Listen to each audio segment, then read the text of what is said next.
사랑합니다. 축복합니다. 잘 오셨습니다. 예.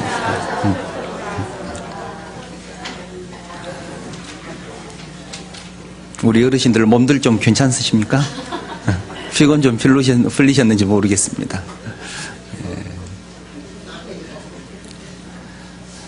제가 학생이었을 때 목사님께서 물어보셨습니다. 설교 시간에 우리들에게 물어보셨어요. 예수님께서 누구 때문에 죽으셨습니까? 누구 때문에 십자가를 지셨습니까? 우리가 대답을 했습니다. 우리의 죄 때문입니다. 그렇게 대답을 했습니다. 목사님께서 우리 죄가 아니라 내 죄 때문이다. 그렇게 말씀을 하셨습니다. 묻어가려고 하지 마라. 바로 내 죄 때문이다. 그렇게 말씀을 하셨습니다. 예수님께서는 내 죄 때문에 십자가를 지셨습니다. 아멘. 그런데 내 죄 때문이라고 그렇게 고백을 하면서도 누가 나한테 죄인이라고 하면 되게 기분 나빠합니다. 무엇인가 잘못했다고 하면 잘못하지 않았다는 핑계를 찾기 위해서 그렇게 예를 쓸 수가 없습니다. 누가 나에게 죄인이라고 하면 나는 그런 소리 들어도 싸다. 그런 소리 들어도 싼 사람이야. 그렇게 생각해야 하는데 길길이 뜁니다. 왜 그럴까요? 아직 내 자존심이 살아있기 때문에 그렇습니다. 그것을 신학적인 용어로 자기 의가 살아있다라고 말을 하는 것입니다. 내 의가 살아있다. 본문에 나오는 바리새인과 세리의 비유는 우리가 너무나 잘 아는 비유이죠. 하루는 바리새인과 세리가 기도하러 성전에 올라갔습니다. 바리새인이 누구고 세리가 누구인지는 좀 이따 설명을 하겠습니다. 바리새인은 따로 서서 기도를 했습니다. 어떻게 기도했을까요? 영화에서 보셨죠? 이렇게 기도합니다.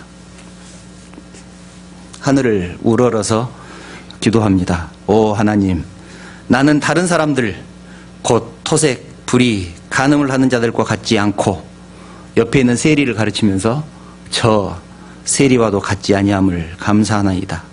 나는 일에 2번씩 금식하고 또 소득의 11조를 드리나이다. 이렇게 기도했습니다. 그런데 세리는 멀리 서서 감히 눈을 들어 하늘을 쳐다보지도 못하고 다만 가슴을 치며 이렇게 기도했습니다. 하나님이여 불쌍히 여기소서. 나는 죄인이로소이다. 예수님께서는 바리새인이 아니라 세리가 의롭다 하심을 받고 돌아갔다고 바리새인과 세리의 비유를 그렇게 마무리를 하십니다. 예수님께서 우리에게 무엇을 가르치기 위해서 이 비유를 말씀을 하셨을까요? 우리는 바리새인과 세리의 비유를 가끔 오해를 합니다. 겉으로 보기에 이 비유는 어떻게 하면 기도 응답을 받을 수 있는가, 그런 비유처럼 보입니다. 또 겸손하라고 하시는구나, 그렇게 생각할 수도 있습니다. 그러나 그렇지 않습니다. 이 비유는 구원에 관한 비유입니다. 어떤 사람에게 구원을 주시는가, 누가 구원을 받을 수 있는가, 예수님께서는 그것을 우리에게 가르치시고 싶어서 이 비유를 말씀하시는 것입니다. 우리가 의롭다 하심을 어떻게 받을 수 있는가, 어떻게 우리가 의롭다 하심을 받을 수 있는가. 그 전에 우리가 기억해야 할 것은 예수님께서 이 비유를 말씀하신 후에 세리가 이렇게 해서 기도의 응답을 받았느니라 라고 말씀하지 않으셨다는 것입니다. 어떻게 말씀하셨습니까? 14절을 보면 이렇게 말씀합니다. 저 바리새인이 아니고 이 사람이 의롭다 하심을 받고 그의 집으로 내려갔느니라. 세리가 의롭다 하심을 받았다, 그렇게 말씀을 하십니다. 그런데 예수님께서는 왜 저 바리새인이 아니고 라고 꼭 집어서 말씀하셨을까요? 저 바리새인이 아니고 세리가 의롭다 하심을 받았다. 그 이유는 9절을 보면 바리새인이 자기 스스로 의롭다고 생각했기 때문이다, 그렇게 말씀을 합니다. 자기 스스로 의롭다고 생각을 했기 때문에 예수님께서는 바리새인을 꼭 집어서 바리새인이 아니고 라고 말씀을 하시는 것입니다. 바리새인은 이렇게 생각했을 것입니다. 이 정도면 됐지. 이 정도면 구원받는데 아무런 하자가 없을 거야. 나 정도 하는 사람 있으면 나와보라고 그래. 그렇게 생각했을 것입니다. 그래서 그렇게 기도를 했을 것입니다. 나는 다른 사람들과 같지 않지 않습니까? 나는 충분하지 않습니까? 하나님 앞에 그렇게 기도했을 것입니다. 그래서 이 비유를 통해서 우리가 알아야 할 것은 사람이 어떻게 하나님으로부터 의롭다 하심을 받을 수 있는가 하는 것입니다. 우리 모두는 신앙생활을 한다고 하지만 모두가 죄인입니다. 믿음이 온전하기 때문에 하나님 앞에 나아갈 수도 없습니다. 우리가 이 믿음 가지고 어떻게 하나님의 진노를 피할 수 있겠습니까? 어떻게 하나님과 화목할 수 있겠습니까? 이것은 모든 성도들의 고민거리고 숙제입니다. 오늘 주님이 말씀하신 이 바리새인과 세리는 그 시대의 가장 대표적인 두 종류의 사람입니다.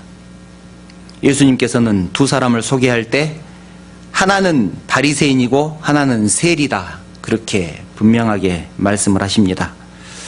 우리는 성경 속에서 예수님께서 워낙 바리새인을 싫어하시기 때문에 바리새인들에 대해서 아주 나쁜 감정을 가지고 있습니다. 바리새인 그러면 아주 싫어합니다. 예수님이 싫어하셨기 때문에 우리도 따라서 싫어합니다. 그러나 그 당시 사람들은 그렇지 않았습니다. 그 당시 사람들은 유대인들 중에서 바리새인들을 가장 존경했습니다. 니고데모도 바리새인이었고 바울도 바리새인이었습니다. 바리새인 되기가 얼마나 어려운지 한 시대에 3,000명 이상은 바리새인이 될 수가 없었습니다. 그들은 존경을 받고 있었기 때문에 정치적으로도 막대한 영향력을 끼치고 있었습니다. 정치인들이 바리새인들이 부탁을 하면 어떤 부탁도 들어줄 정도로 그런 영향력을 가지고 있었습니다. 존경했기 때문에 그렇습니다. 그들은 사람들 보기에 아주 작은 부분까지도 철저하게 율법을 지키는 그런 모습을 보였기 때문에 사람들로부터 아주 존경을 받았습니다. 그러나 세리는 어떻습니까? 세리의 직업은, 세리라고 하면 낯선 사람이 있을 것이니까 세금을 걷는 사람을 세리라고 합니다. 그 당시 대부분의 사람들은 세리를 이렇게 생각했습니다. 악하고 돈만 밝히고 사람들을 속이는 로마의 앞잡이, 그렇게 생각을 했습니다. 세리는 유대인들이었습니다. 그런데 세금을 가능하면 더 많이 거둬들이기 위해서 로마 정부가 유대인들 중에서 세금을 잘 거둘 것 같은 사람들을 뽑아서 세리를 시켰습니다. 그러니까 유대인들은 동족의 피를 빨아먹는 나쁜 사람들, 죄인들, 그렇게 생각을 했습니다. 그런데 이 세리가 그렇게 욕을 얻어먹는 이유가 있었습니다. 로마에서 고용을 했는데 보수를 따로 주지 않았습니다. 그래서 세리들은 로마에 바쳐야 하는 액수보다 많이 걷어서 로마에 바칠 것을 바치고 남은 돈을 가지고 자기가 먹고 살았던 것입니다. 그래서 세리는 사람들로부터 미움과 멸시를 받았습니다. 사람들은 세리와는 식사도 하지 않았습니다. 혹시 길을 가다가 세리가 마주오면 다른 길로 피해갈 정도로 그렇게 세리를 싫어했습니다. 세리는 다른 사람들이 죄인이라고 인정하는 대표적인 사람이었습니다. 바리새인은 그 세리와 따로 서서 기도를 했습니다. 자기가 다른 사람들과 다르다는 것입니다. 그런데 아마도 많은 사람들이 그가 그렇게 할 자격이 있다고 생각했을 것입니다. 오히려 사람들은 바리새인이 그렇게 기도하는 것을 부러워했을 것입니다. 그래서 바리새인들은 다른 사람들이 들을 수 있도록 큰 소리로 내거리에서 사람들이 보는 곳에서 사람들이 많이 모이면 많이 모일수록 큰 소리로 기도를 했습니다. 나는 다른 사람들과 같지 않습니다. 저 세리와도 같지 않습니다. 나는 일주일에 2번씩 기도했고 꼬박꼬박 11조도 다 드렸습니다. 바리새인은 아마도 자기 소득의 11조를 성전에 바쳤을 것입니다. 적어도 사람들은 그렇게 생각했을 것입니다. 또 그는 일주일에 2번씩 금식했을 것이고 간음이나 불이나 소색도 하지 않았을 것입니다. 그래서 사람들은 그를 민족을 이끌어가는 가장 뛰어난 지도자 그룹이다. 그렇게 생각을 했고 그와 친해지고 싶어 했을 것입니다. 그런데 세리는 어떻습니까? 멀리 서서 감히 하늘을 쳐다보지도 못하고 기도했습니다. 성전의 귀퉁이 먼 곳이 세리의 자리였습니다. 그 먼 곳은 한쪽 구석이었을 것입니다. 세리는 분명히 다른 사람들 앞에 나설 수 있는 처지가 아니었습니다. 그는 감히 눈을 들어 하늘을 쳐다보지도 못하고 가슴을 치면서 하나님이여 불쌍히 여기소서 나는 죄인이로소이다. 이렇게 기도했습니다. 그가 왜 하늘을 쳐다보지 못했을까요? 그가 실제로 죄인이었기 때문입니다. 그는 자기 가슴을 치며 회개할 일을 많이 저질렀던 그런 죄인이었습니다. 그리고 사람들도 그렇게 생각했을 것입니다. 그래서 모두가 바리새인은 의인이라고 생각을 했고 세리는 죄인이라고 생각을 했습니다. 그런데 예수님의 생각은 달랐습니다. 예수님께서는 뭐라고 하셨습니까? 오늘 본문을 보면 예수님께서는 사람들의 생각과는 정반대의 결론을 내리셨습니다. 세리에 관해 다음과 같은 결론을 내리셨습니다. 14절입니다. 내가 너희에게 이르노니 이에 저 바리새인이 아니고 이 사람이 의롭다 하심을 받고 그의 집으로 내려갔느니라. 무릇 자기를 높이는 자는 낮아지고 자기를 낮추는 자는 높아지리라 하시니라. 어떤 재미있는 영화가 이렇게 극적인 반전을 이룰 수 있겠습니까? 그렇다면 예수님께서는 어떤 이유로 이런 결론을 내리셨을까요? 우리가 꼭 알아야 할 것이 이것입니다. 예수님께서 마지막에 자기를 높이는 자는 낮아지고 자기를 낮춘 자는 높아지라고 하셨기 때문에 바리새인은 교만한 기도를 했고 세리는 겸손한 기도를 했구나, 그렇게 생각할 수도 있을 것입니다. 그래서 바리새인은 응답받지 못했고 세리는 응답을 받았을까요? 결코 그런 이유 때문이 아닙니다. 왜 예수님께서는 이런 결론을 내리셨을까? 이것이 오늘 말씀의 핵심입니다. 혹시 우리는 이렇게 생각할지도 모릅니다. 다 아시는 하나님이시기 때문에 예수님께서 바리새인에 대해서 잘 알고 있었을 것이다. 바리새인이 자기가 의롭다고 주장하는 것이 거짓이라는 것을 주님께서 아셨을 것이다. 바리새인이 11조를 잘 바쳤다고 주장하지만 실제로는 그렇게 하지 않았을지도 모른다. 아나니아와 삽비라처럼 성전에 바쳐야 될 것을 뒤로 빼돌리고 있었을지도 모릅니다. 그는 자신이 일주일에 2번씩 금식했다고 그렇게 주장하지만 집에서 몰래 밥을 먹었을 수도 있지 않겠습니까? 어쩌면 그는 아무도 모르는 그런 죄를 짓고 있을 수도 있습니다. 그것을 아시는 주님께서 의롭다고 하지 않았을까? 그렇게 생각할 수도 있습니다. 또 세리는 어떻습니까? 겉으로 보기에는 악한 사람처럼 보이지만 그는 그 직업 때문에 또 로마인들이 보수를 주지 않았기 때문에 먹고 살기 위해서 어쩔 수 없이 동포에게 못된 짓을 했을 수도 있습니다. 직업이 세금을 거두는 일일 뿐 그는 본성이 착하고 사람들과 어울리고 싶어 했을지도 모릅니다. 그리고 자기가 그렇게 사는 것을 항상 부끄러워했을 수도 있습니다. 그래서 예수님께서 중심을 보시고 세리를 의롭다고 하셨을 수도 있습니다. 여러분 어떻습니까? 그럴 수도 있지 않겠습니까? 실제로 그럴 수도 있지만 중요한 것은 우리 주님은 그런 이유로 이렇게 선언하지 않으셨다는 것입니다. 이렇게 결론을 내리시지 않았다는 것입니다. 바리새인이 의롭다 하심을 얻지 못한 것은 사실입니다. 왜냐하면 그는 실제로 죄인이었기 때문에 그렇습니다. 그렇지만 우리가 알아야 할 것은 세리도 마찬가지로 죄인이라는 것입니다. 세리도 역시 심판을 받아 마땅한 죄인이었습니다. 그렇다면 왜 둘 다 죄인인데 바리새인이 아니라 세리만 의롭다 하심을 받고 내려갔을까요? 그 이유는 이것입니다.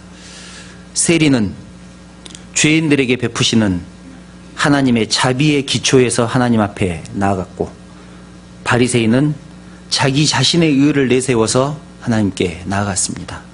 이것이 이유입니다. 세리는 하나님의 자비하심을 구하고 나아갔고 바리새인은 자기의 의로 하나님 앞에 나아갔습니다. 쉽게 말해서 세리는 주의 은혜가 아니면 용서받을 수 없다는 것을 알았습니다. 그렇게 고백했습니다. 반면에 바리새인은 자기는 의롭기 때문에 지금까지 이렇게 살았기 때문에 용서받을 것이 없다고 생각했습니다. 이 두 사람의 기도는 하나님께 나아가는 전혀 다른 두 가지 방법을 의미합니다. 하나님께 우리가 어떻게 나아가야 될 것인가를 설명해 주고 있습니다. 바리새인은 자기의 행위를 근거로 하나님 앞에 나아갔고 세리는 제사를 통한 하나님의 은혜를 근거로 하나님 앞에 나아갔습니다. 예수님께서는 결론적으로 은혜를 근거로 하나님 앞에 나아간 사람만이 의롭다 하심을 얻을 수 있다고 선언하신 것입니다. 은혜를 통해서만 의롭다 하심을 받을 수 있다. 그래서 오늘 말씀의 핵심은 어떻게 기도해야 응답받는가, 사람이 어떻게 살아야 되는가가 아니라 하나님께서 어떤 사람을 구원하시느냐, 이것이 오늘 말씀의 핵심입니다. 주님께서 비유로 말씀하신 이 비유의 핵심이 어떤 사람이 구원을 받을 수 있는가, 어떤 사람이 의롭다 하심을 받을 수 있는가 하는 것입니다. 이 비유의 핵심은 세리의 기도에 있습니다. 하나님이여 불쌍히 여기소서, 나는 죄인이로소이다. 이 기도는 성경에서 가장 짧은 기도입니다. 그러나 가장 심오한 기도입니다. 이 고백으로 인하여, 이 기도로 인하여 세리가 하나님이 필요한 사람이구나 라는 것을 알 수 있게 된 것입니다. 나는 죄인입니다. 그래서 종교의 핵심적인 구성 요소는 자기 자신이 죄인이라는 인식입니다. 생각해 보십시오. 예수님께서는 죄인을 구원하러 오셨을까요? 의인을 구원하러 오셨을까요? 죄인에게 예수님이 필요할까요? 의인에게 예수님이 필요할까요? 우리는 그 답을 너무나 잘 알고 있습니다. 당연히 죄인에게 예수님이 필요합니다. 그런데 자기가 죄인이라고 생각하지 않는다면, 내 의가 이렇게 많다라고 주장하는 사람이라면 주님이 왜 필요하겠습니까? 십자가가 왜 필요하겠습니까? 불교도 마찬가지입니다. 살아가면서 번뇌가 없다면, 불교에서는 108가지의 번뇌가 있다고 합니다. 번뇌가 없다면 참선이 왜 필요하고 적선이 왜 필요하겠습니까? 죄가 없는 사람이 뭐하러 무릎이 다 까지도록 3000번씩 절을 하겠습니까? 죽어있는 부처에게 절을 하는 것도 자신이 죄인이라는 인식 때문인데, 살아계신 하나님을 섬기는 우리는 두말할 필요가 있겠습니까? 세상의 모든 종교는 자기가 죄인이라는 것에서 출발하는 것입니다. 사람은 거룩하신 하나님을 만나게 되면 자기가 죄인이라는 것을 알게 됩니다. 최초의 사람 아담과 하와도 그랬습니다. 그들은 죄를 지은 후에 자기가 죄인이라는 것을 몰랐습니다. 그래서 무화과 잎으로 치마를 입고 자기가 하던 일을 계속했습니다. 그러나 동산을 거니시는 하나님의 음성을 듣고 그들은 하나님의 낯을 피해서 그늘에 숨었습니다. 하나님께서 네가 어디 있느냐 물으시자 아담은 대답했습니다. 내가 동산에서 하나님의 소리를 듣고 내가 벗었으므로 두려워하여 숨었나이다. 내가 벗었으므로 두려워하여 숨었나이다. 하나님께서 옷 벗었다고 야단치신 적 있습니까? 그런 적 없습니다. 그런데 하나님을 보고 자기 자신이 벗었다는 것을 깨달은 것입니다. 하나님의 음성을 들었을 때 자신이 죄인이라는 것을 알게 된 것입니다. 이사야도 마찬가지입니다. 이사야는 성전에서 높이 들린 보좌에 앉으신 주님을 보았습니다. 그리고 스랍들의 찬양을 들었습니다. 그러나 이사야는 하나님을 보았다는 그 사실이 너무나 두려웠습니다. 하나님을 만난 것이 자랑스러워야 할 텐데 우리가 하나님을 보면 얼마나 자랑하겠습니까? 간증하고 다니지 않겠습니까? 하나님을 만난 것이 자랑스러워야 할 텐데 그는 낙담을 했습니다. 이사야 6장 5절을 보면 이렇게 고백합니다. 화로다 나여 망하게 되었도다. 나는 입술이 부정한 사람이요 나는 입술이 부정한 백성 중에 거주하면서 만군의 여호와이신 왕을 배웠음이로다 하였더라. 이렇게 고백을 합니다. 이사야는 거룩하신 하나님을 보았기 때문에 자신이 죽게 되었다고 그렇게 생각을 했습니다. 그러나 천사가 숯불을 가져다가 그의 입술에 대자 이사야는 다시 하나님 앞에 설 수 있었고 하나님의 부르심에 대답할 수 있었습니다. 왜 그랬을까요? 거룩하신 하나님을 보았을 때는 내가 죄인이라고 생각을 한 것입니다. 이 거룩한 하나님을 이 죄인의 몸으로 보고 말았구나. 그래서 두려워했는데 제단의 숯불을 입에 대자 자신이 하나님의 말씀으로 다시 거룩해졌다는 것을 깨달은 것입니다. 제단의 숯불은 강단에서 선포되는 하나님의 말씀을 상징합니다. 그 결과 성령의 임재하심을 깨닫게 되었고 정결해지고 거룩해졌다는 것을 자신은 깨달은 것입니다. 베드로도 마찬가지였습니다. 갈릴리 호수에서 많은 고기를 잡게 해주시는 기적을 베푸시자 베드로는 이렇게 고백을 했습니다. 누가복음 5장 8절에 이렇게 고백합니다. 시몬 베드로가 이를 보고 예수의 무릎 아래에 엎드려 이르되 주여 나를 떠나소서 나는 죄인이로소이다. 이렇게 고백을 했습니다. 나는 죄인이로소이다. 나를 떠나소서. 예수님을 만났을 때 자신이 죄인이라는 것을 깨달았습니다. 바로 죄인이 하나님을 만났을 때 일어나는 변화입니다. 나는 죄인입니다. 나를 불쌍히 여기소서. 이 고백을 통해 우리가 알 수 있는 것은 세리는 하나님을 알았고 바리새인은 하나님을 알지 못했다는 것입니다. 바리새인은 하나님이여 라는 말로 기도를 시작했습니다. 그러나 실제로는 하나님께 기도하지 않았습니다. 하나님을 알았다면 어떻게 자기 자랑을 할 수 있겠습니까? 나는 지금까지 이렇게 살았습니다. 하나님 나 잘났지요. 어떻게 그런 기도를 할 수 있겠습니까? 하나님을 모르기 때문에 그렇게 기도한 것 아니겠습니까? 자신이 죄인이라는 사실을 알지 못한 사람은 하나님을 모르는 사람입니다. 그러나 세리는 하나님을 알고 있었기 때문에 하나님을 두려워했기 때문에 감히 눈을 들어서 하늘을 쳐다보지도 못하고 가슴만 치면서 나를 불쌍히 여기소서 나는 죄인입니다. 그렇게 고백했던 것입니다. 세리는 하나님께 나는 죄인입니다. 나를 불쌍히 여기소서 라고 기도했지만 세리가 알지 못한 놀라운 그 고백이 그 속에 들어있습니다. 그 고백으로 인하여 하나님으로부터 불쌍히 여기심을 받았다는 것입니다. 그 말은 하나님께서 하실 일을 세리는 알고 있었을지도 모른다는 말입니다. 하나님께서 앞으로 하실 일, 나를 구원하시기 위해서 어떻게 하실 것인가? 우리 모두는 하나님으로부터 떠난 죄인이었습니다. 하나님께서는 우리를 위해서 화해를 이루셨습니다. 세리를 비롯한 모든 죄인들이 하나님께 나아갈 수 있는 유일한 방법은 하나님의 은혜입니다. 그런데 이 하나님의 자비는 어디에서 나옵니까? 불쌍히 여기는 마음에서 나옵니다. 하나님께서 우리를 불쌍히 여겨주셔야 우리를 구원하시고 우리를 사랑하시고 자녀 삼아 주실 수 있는 것입니다. 불쌍히 여기는 마음이 없으면 자비도 없습니다. 그러므로 불쌍히 여겨달라는 이 세리의 기도는 하나님의 자비를 구하는 청원의 기도입니다. 나를 불쌍히 여겨 주시옵소서. 사랑하는 성도 여러분, 우리가 가진 의의를 가지고는 하나님 앞에 나아갈 수 없습니다. 하나님 앞에 설 수도 없습니다. 주님께서는 누구의 죄도 아닌 내 죄 때문에 십자가를 지셨습니다.